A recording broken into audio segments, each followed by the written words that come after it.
नमस्कार प्रेक्षकांनो, खरोखरी मातीच्या चुली या मालिकेच्या येणाऱ्या भागामध्ये जबरदस्त असा ट्विस्ट येणार आहे।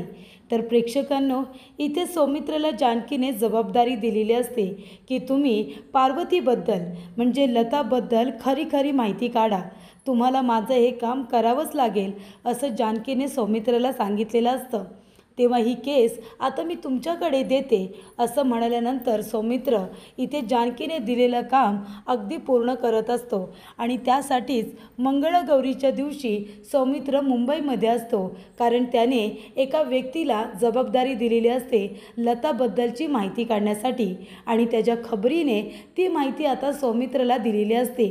त्यामुळे प्रेक्षकांनो, सौमित्र जेव्हा घरी येतो तेव्हा संपूर्ण रणदिवे कुटुंबाच्या समोर लताचं सत्य सांगतो। तर प्रेक्षकांनो, येणाऱ्या भागामध्ये इथे सौमित्रने लताचं सत्य सांगताच इथे आता लताने ऐश्वर्याच्या कारस्थानाचा पर्दाफाश केलेला असतो आणि त्याचबरोबर प्रेक्षकांनो, इथे ऐश्वर्याचं कारस्थान समोर आल्यानंतर ऋषिकेशला सारंगचं कारस्थानसुद्धा कळलेलं असतं। तर इथे झुंबर पडण्यामागे ऐश्वर्याचा आणि सारंगचा खूप मोठा हात आहे हे जानकीने शोधून काढल्यानंतर इथे ऋषिकेशने सारंगला अगदी हवं तेवढं मारलेलं असतं, त्याला चांगला चोप दिलेला असतो। तेव्हा इथे सारंगने झुंबर पडण्यामागे ऐश्वर्याचा हात असल्याचं कबूल केलेलं असतं। तर प्रेक्षकांनो, येणाऱ्या भागामध्ये कशा पद्धतीने या गोष्टी घडत जातात आपण सविस्तरपणे बघूया। प्रेक्षकांनो, आपण बघितलं इथे जानकी आपलं घर वाचवण्यासाठी खूपच जास्त जीवाचं रान करत होती, ऋषिकेशला समजावत होती, सुमित्राला सांगत होती, पण इथे सुमित्रा कुणाचं काही ऐकायला तयार नाही आहे आणि शेवटीला ऐश्वर्याच्या बोलण्यात येऊन तिने घराचे वाटे केलेच। पण नुसते आता घराचे वाटे झालेले नाही आहेत, तर ते ऐश्वर्याने संपूर्ण प्रॉपर्टी ही लुबाडलेली आहे। जरा जानकीवरती विश्वास ठेवला असता तर काही गोष्टी सुरळीत करता आल्या असत्या, पण इथे सुमित्राने जानकीवरती जराही विश्वास ठेवला नाही आणि सगळं काही ते ऐश्वर्याचं ऐकलं। आणि प्रेक्षकांनो, इथे ऐश्वर्याच्या बाजूने तो सारंग आहे जो आपलंच घर तोडण्यासाठी तिची साथ देतोय आणि मग इथे जसं ऐश्वर्या बोलते तसं सारंग करतोय। तेव्हा प्रेक्षकांनो, इथे आता ऐश्वर्याचं हे कारस्थान कुठेतरी थांबलं पाहिजे आणि त्यासाठी जानकीला सगळ्यात आधी हे सिद्ध करायचं आहे की या घरामध्ये जी पार्वती म्हणून बाई वावरते ती पार्वती नाही आहे, तर ती लता आहे आणि हे जानकीला सिद्ध करायचं आहे आणि त्याची जबाबदारी तिने सौमित्रला दिलेली असते। आणि त्यामुळे प्रेक्षकांनो, इथे जानकी म्हणते, सौमित्र भाऊजी, ही केस मी तुम्हाला देते, प्लीज तुम्ही ह्या बाईचा संपूर्ण ॲड्रेस शोधून काढा, या बाईची संपूर्ण कुंडली शोधून काढा, ही कोण आहे, इथे का आली आहे, सगळं काही आपल्याला कळलं पाहिजे। तेव्हा प्रेक्षकांनो, इथे आता सौमित्रने ती जबाबदारी स्वीकारलेली असते। तो म्हणतो, बहिणी तू काळजीच करू नको, मी माझ्या खबऱ्यांना सांगतो, ते बरोबर मला या बाईची सगळी माहिती काढून देतील। आणि त्यानिमित्ताने सौमित्र मुंबईला गेलेला असतो, कारण त्याला इथे लताबद्दल माहिती मिळालेली असते। तर प्रेक्षकांनो, मंगळागौर असते, मंगळागौरची सगळी तयारी झालेली असते। इथे सुमित्रा सातत्याने जानकीवरती रागवत असते, चिडत असते आणि मंगळागौरीचे खेळ खेळत असताना इथे आता जानकीवरती तिने गोड बोलून बोलून आणि गाण्यामधून रागसुद्धा काढायचं ठरवलेलं असतं। त्याचबरोबर प्रेक्षकांनो, इथे त्याआधीच लताला कळलेलं असतं की जानकी तिची मुलगी आहे, कारण ओवीने जे चित्र काढलं आहे त्या चित्रामधूनच इथे लताला कळलेलं असतं की जानकी ही तिची मुलगी आहे, कारण इथे ओवीने तिला सांगितलेलं असतं की माझी आई अनाथ आश्रमामध्ये लहानाची मोठी झाली, मधुभाऊंच्या अनाथ आश्रमामध्ये, पण माझ्या आईला आई नाही आहे, ती तिच्या आईला खूप मिस करते। असं जेव्हा लताला कळतं तेव्हा इथे लताला फार वाईट वाटतं। आणि प्रेक्षकांनो, इथे आता सौमित्रसुद्धा मुंबईवरून यायला निघालेला असतो। तोपर्यंत इथे आता सगळ्या गोष्टी ऐश्वर्याला जसे हव्यात तशा घडत असतात। इथे ऐश्वर्याला कळलेलं असतं की जानकी ही आता लताची मुलगी आहे, हे लताला कळले, त्याच्यामुळे लता जाऊन सांगणार। तेव्हा जानकी इथे आता लताची मुलगी असल्याचं सत्य कुणालाही कळायला नको म्हणून इथे ऐश्वर्याने लताला धमकी दिलेली असते की कुणाही समोर काही बोलायचं नाही। आणि त्यामुळे प्रेक्षकांनो, मंगळागौरीचे खेळ खेळत असताना इथे आता लताचा जीव राहत नाही आणि ती जाऊन सगळ्यांसमोर हे कबूल करते की जानकी माझी मुलगी आहे. ती गाण्यातून जानकीला सांगण्याचा प्रयत्न करत असते की आज माय लेकींची भेट झाली, मी तुझी आई आहे असं म्हणाल्यानंतर इथे जानकीला खूप मोठा धक्का बसतो. आणि प्रेक्षकांनो, तेव्हाच इथे आता ऐश्वर्याने झुंबर पाडलेलं असतं. झुंबर पाडल्यानंतर जानकी आपल्या आईला बाजूला करते आणि स्वतःसुद्धा बाजूला होते. तेव्हा जानकी म्हणत असते, काय गे ऐश्वर्या, हे काय केलंस तू का पार्वती आईंच्या जीवावरती उठली आहे, सांग ना. तेव्हा इथे आता जानकी म्हणत असते की त्या मला मुलगी म्हणाल्या याचा राग आला का तुला? म्हणजे तू त्यांच्या मनामध्ये भरवतेस ना की मी कशी वाईट आहे, म्हणून त्या माझ्याबरोबर बोलत नव्हत्या.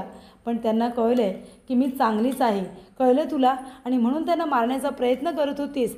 तेव्हा सुमित्रा म्हणते, हे काय बोलतेस तू जानकी?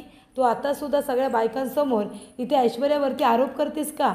अगं, ती कशाला बरं हे झुंबर पाडेल? एवढं मोठं झुंबर स्वतःहूनच पडलं असेल. तेव्हा जानकी म्हणते, हो, हे झुंबर स्वतःवरून पडले.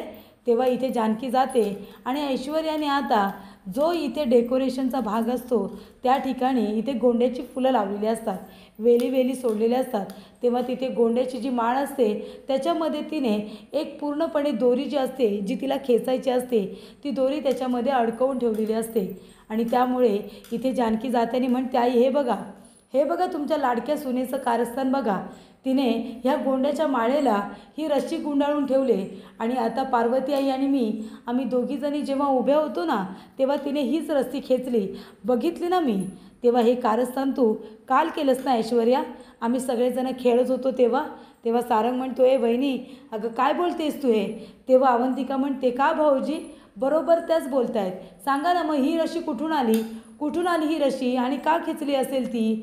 तेव्हा प्रेक्षकांनो, ऋषिकेश आता सारंगला मारतो, त्याला चांगला धडा शिकवतो. इथे आता सुमित्रा म्हणत असते, ऋषिकेश सोड तू सारंगला, अरे काय करताय तुम्ही दोघेजणं? तेव्हा ऋषिकेश म्हणतो, सारंग खरं सांग, हे कुणाचं कारस्थान आहे आणि हे कालच करण्यात आलं आहे ना, खरं सांग. तेव्हा इथे सारंगला आता हवा तेवढा झोडल्यानंतर इथे आता सारंग म्हणत असतो की हे खरं तर मला नाही माहिती कुणी केले, ऐश्वर्याने केले की कुणी केले मला नाही माहिती.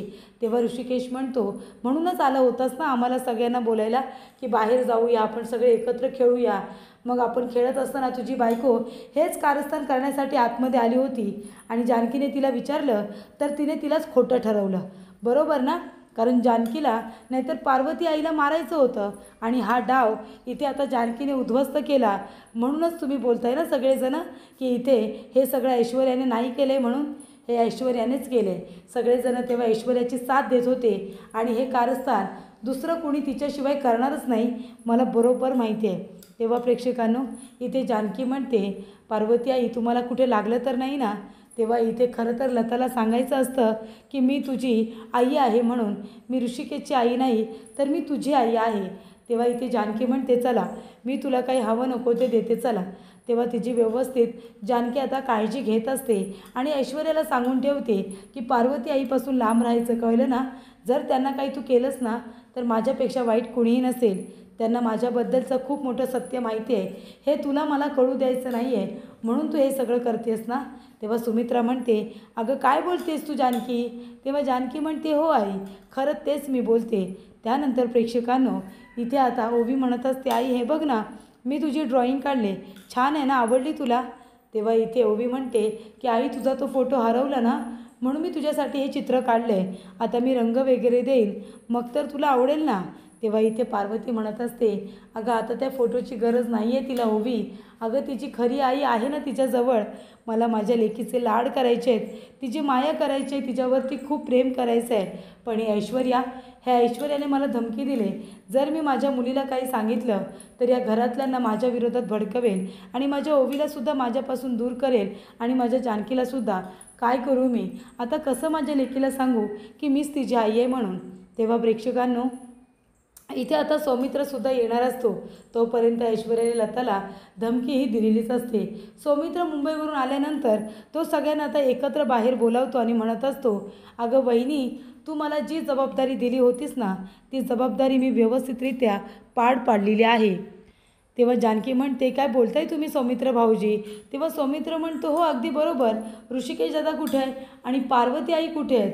त्यांचं महत्त्वाचं काम आहे इथे. आज त्यांच्याबद्दल माहिती सांगणार आहे ना.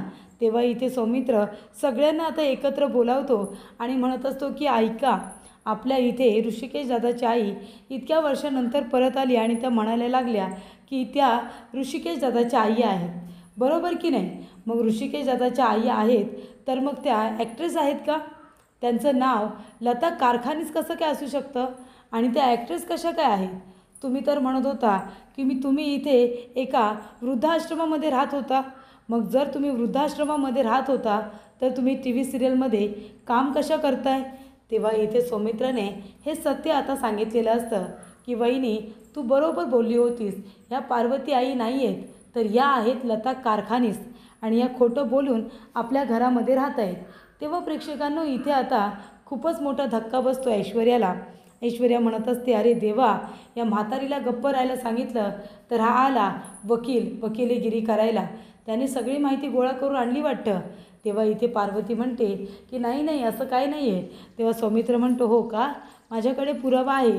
तेव्हा मोबाईलमध्ये असलेले तिचे फोटोज तो आता सगळ्यांना दाखवतो आणि म्हणतो, बघा, ही एक ॲक्ट्रेस आहे. अरे दादा, ही तुझी पार्वती आई नाही आहे. यांचं पूर्ण नाव लता कारखानीस आहे. बघ, हवं तर नेटवरती सर्च कर, त्यांचं संपूर्ण नाव तुला दिसेल. तेव्हा प्रेक्षकांनो, इथे आता जानकी म्हणत असते, हे सगळं खरं आहे ना? म्हणजे मी जे बोलले तेच खरं ठरलं. तुम्ही ऋषिकेशची आई पार्वती आई नाही आहेत. तेव्हा इथे लता म्हणत असते, अगदी बरोबर, मी ऋषिकेशची नाही गं बाळा, मी तुझी आई आहे, तुझी आई. तेव्हा जानकी म्हणते, काय, तुम्ही माझ्या आई आहात? तेव्हा इथे लता म्हणते, हो ना, काल मंगळागौरीच्या दिवशीच मी तुला सांगणार होते की मी तुझी आई आहे म्हणून. आणि मग तेव्हा ते झुंबर वगैरे पडलं आणि मला पुढे काही बोलताच आलं नाही. पण सुमित्राताई, तुम्ही जानकीला काय म्हणालात की काय गं सूनबाई, माझं घर तोडतेस का गं, का गं, का गं, असं तुम्ही विचारलं तिला? अहो, ती का तुमचं घर तोडेल हो? तुमचं घर जोडण्यासाठी ती किती आणि काय काय करते ही धडपड तुम्हाला कदाचित दिसत नसेल, पण मी बघितले. एवढे दिवस तिची जी तगमग होती ना घर वाचवण्याची, ती मला दिसत होती. पण शेवटीला ही ऐश्वर्या आहे ना, जिच्यावरती तुम्ही विश्वास ठेवला आहे, त्या ऐश्वर्याचं कारस्थान होतं की प्रॉपर्टीच्या वाटण्या करायच्या आणि मग प्रॉपर्टीच्या वाटण्या झाल्या. सौमित्र बरोबर बोलतोय. मी पार्वती नाही आहे, मी लता कारखानीसच आहे आणि मी जानकीची आई आहे. मला ॲक्ट्रेस व्हायचं होतं. माझ्या नवऱ्याने मला सोडलं दुसऱ्या बाईसाठी. त्याने दुसरं लग्न केलं. त्याच्यामुळे मग मी इथे माझ्या मुलीला घेऊन अनाथ आश्रमामध्ये गेले. तिथे मी मधुभाऊंकडे माझ्या मुलीला सुपूर्द केलं, कारण मला माहिती होतं तिथे माझी मुलगी एकदम व्यवस्थित लहानाची मोठी होईल. आणि मग मी मुंबईमध्ये पोटापाण्याचं बघायला गेले. तिथे गेल्यानंतर मी काम करायला लागले आणि एका बाजूला माझं स्वप्नही जगत होते. मला इथे ॲक्ट्रेस व्हायचं होतं, टी व्हीवरती काम करायचं होतं आणि ते सुद्धा इथे साईड बाय साईड सगळं काही सुरू होतं. आणि तेव्हाच प्रेक्षकांनो, इथे आता सत्य सगळ्यांना सांगितलेलं असतं सौमित्राने की ह्या ॲक्ट्रेस आहेत आणि त्या सिरियलमध्ये काम करतात आणि त्याच्यामुळेच हे सिद्ध झालेलं असतं की त्या पार्वती आई नाही आहेत. त्यानंतर प्रेक्षकांनो, इथे आता पार्वती हिने सगळं सत्य ऐश्वर्याचं सांगितलेलं असतं. लता ही पार्वती नाही आहे हे सत्य तिने कबूल केल्यानंतर ऐश्वर्याचं खरा कारस्थान काय आहे हे सुद्धा सांगितलेलं असतं. तर इथे लताला या घरी आणण्यामागे कुणाचा हात आहे? तर लताने सांगितलेलं असतं की ऐश्वर्या, सारंग आणि तुझी स्वतःची आई सुमित्रा, कळते का? जानकीवरती आरोप करायच्या आधी स्वतःच्या आईकडे बघ, स्वतःच्या या लाडक्या सुनेकडे आणि लेकाकडे बघ. अगं, माझी मुलगी अनाथ आहे असं म्हणता ना तुम्ही, ती अनाथ आहे, तिला काही कळत नाही. सुमित्रा, तू सुद्धा वारंवार तिला हे शब्द ऐकवलेस, मला माहिती आहे. मग तू जर तिला सारखी वारंवार तिला अनाथ अनाथ म्हणायला लागलीस तर तुम्हाला दोघांना तिने जे आईवडील मानले त्याचा काय अर्थ होतो गं? मग तिने तुम्हाला का आईवडील मानलं असतं सांगा ना. पण हे बघ जानकी, आता तुला कोणी अनाथ नाही बोलणार बाळा, कारण आता तुझी आई आहे ना खमकी. मी तुझे लाड करीन. जे लहानपणी मला तुझ्यासाठी करता आलं नाही ना, ते सगळं मी तुझ्यासाठी करणार आहे बाळा. या घरामध्ये राहायची गरज नाही, चल आपण जाऊया, आपलं घर आहे. तेव्हा जानकी म्हणत असते, आई, अगं असं काय करतेस तू? तू माझी आई आहेस. तो फोटो तुझ्याकडे होता. हे सगळं जरी खरं असलं तरीसुद्धा माझं घर तुटलं ना गं, तुझ्यामुळे तुटलं ना. तेव्हा इथे लता म्हणते, नाही गं, ह्या ऐश्वर्यामुळे तुटलं, कारण तिने मला धमकी दिली होती, जर मी तिचं काही ऐकलं नाही तर ती मला घरातून हाकलून देईल आणि त्याचबरोबर पैसेसुद्धा देणार नाही आणि माझ्या खऱ्या मुलीचा पत्तासुद्धा देणार नाही. तेव्हा इथे आता सगळं कारस्थान इथे कशा पद्धतीने ऐश्वर्या आणि सारंग तिला घेऊन आले हे सगळं आता लताने ऐश्वर्याचं कारस्थान सांगितलेलं असतं. आणि हे झुंबर आहे ना, हे झुंबर पाडून ती जानकीला नाहीतर मला मारण्याचा प्रयत्न करत होती हे सुद्धा नक्की. तेव्हा प्रेक्षकांनो इथे ऋषिकेश, सुमित्रा सगळ्यांनाच कळलेलं असतं की झुंबर पडण्यामागे ऐश्वर्याचा हात आहे. तेव्हा सुमित्रा जाते आणि ऐश्वर्याच्या थोबाडीत देते आणि इथे जानकीची मनापासून माफी मागत असते. तर इथे जानकीला खूप वर्षानंतर, अगदी इथे 25-30 वर्षानंतर आपली आई मिळालेली असते आणि आईची माया मिळालेली असते.